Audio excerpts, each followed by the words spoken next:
you very much. And at the other end of the Patriots, Cowboys, Colts undefeated spectrum comes the totally defeated teams. There are three left: New Orleans, Miami, 0-5 St. Louis. The Rams, Gus Frerotte starting again, are in Baltimore to play the Ravens. They've scored less than they've allowed, even though they're 3-2. Baltimore's been getting by with, guess what? Their defense. Last week, no touchdowns, but a 9-7 win at San Francisco. A trip to the West Coast that our Bob Holtzman saw up close and personal.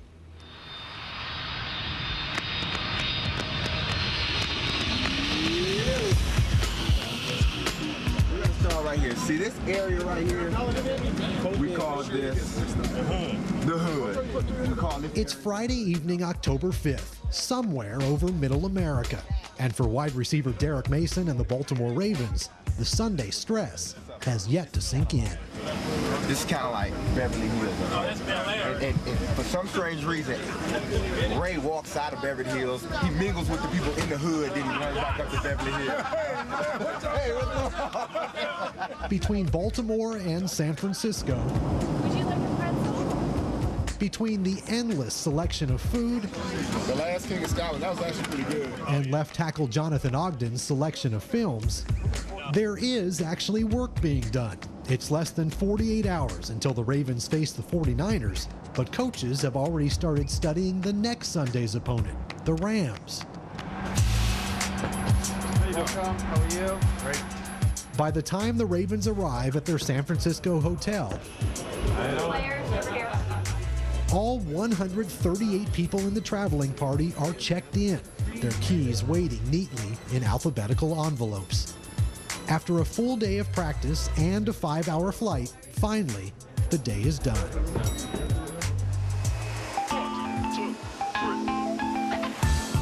Saturday morning, 5 a.m., 8 o'clock in Baltimore. Head coach Brian Billick schedules a mandatory breakfast, forcing his team to stay on Eastern time. And we're here such a short time. There's no reason not to make this basically for us a 4 o'clock game. We've played 4 o'clock games before. It's easier said than done. They fight each other, your body and your mind. And I'm all discombobulated right now, so it's all right. No worries. We motion Pittman across. What are we going to? Later Saturday morning, in the hotel ballroom, defensive coordinator Rex Ryan walks his unit through the game plan, improvising with chairs as offensive linemen. Set, hit. Boom, good. The Ravens offense holds its final walkthrough in the hotel's back parking lot. Don't create confusion by not focusing right now, man. You got it down, nailed tight. I know you do. We have a long day today, so you got to break it up a little bit. So wherever you can get outside, and actually the more confusing the better. Make them focus through their circumstance, see if they can keep their focus. Saturday afternoon, 24 hours before game time, kicker Matt Stover and the Ravens are gathering information at San Francisco's Monster Park. Everything is noted, from which cleats work best to which way the wind is blowing. When I haven't been to a stadium for a long time, I like to get a visual feel of it. So I kind of find out my target points, visualize it from the sideline, just kind of put myself through a game real quick. That's what I'm doing right now. The stadium visit is also one of the last light moments of the weekend.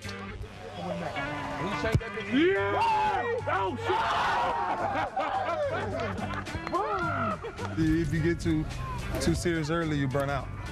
And for us, it was a good thing we got a coach the way we got. So we just flow with it. 1, 2, 3, win! By Sunday morning, it's all business. The locker room is fully equipped, from a chiropractor to a hot tub, which at the NFL's third oldest stadium is nothing more than a plastic garbage can. First time in San Francisco, trying to get it done. Out on the field, tight end Todd Heap is testing the hamstring he strained last week, and he isn't pleased with the results.